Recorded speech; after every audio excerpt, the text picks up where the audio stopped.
aj pre tých pár ľudí, čo to pozerajú, tak aby to malo aspoň aký taký nádych tajomná, tak si dovolím teda s vašim zvolením dať také James Bondovské okuliare, aby to aspoň trošku vyzeralo, že rozprávame o niečom, čo je naozaj vážna vec. Aj som sa bál, či budem vidieť a vidím. My rozprávame, vážení kolegovia, naozaj o tom, čo sme hrozným spôsobom pokazili. To je naozaj možné iba v tejto krajine. Naozaj. Naozaj iba tu sa to dá. Že vlastne to dopsujeme takým spôsobom. Zdá sa úplne jasné, že sa niečo tam udialo.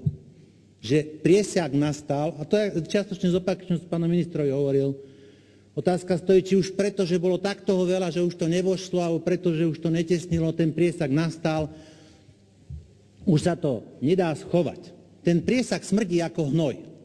To, či to je hnoj, bude posudzovať niekto iný. Ale keď je zjavné, že sa to podobá na hnoj, smrdí to ako hnoj, tak je dosť celkom logické, že na konci to za hnoj bude vyhlásené, avšak to by sa musela táto krajina možno ináč volať.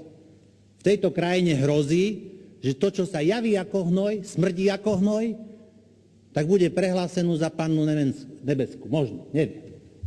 Mannu nebeskú. Uvidíme, hovorím, my sme naozaj krajinou neobmedzených možností.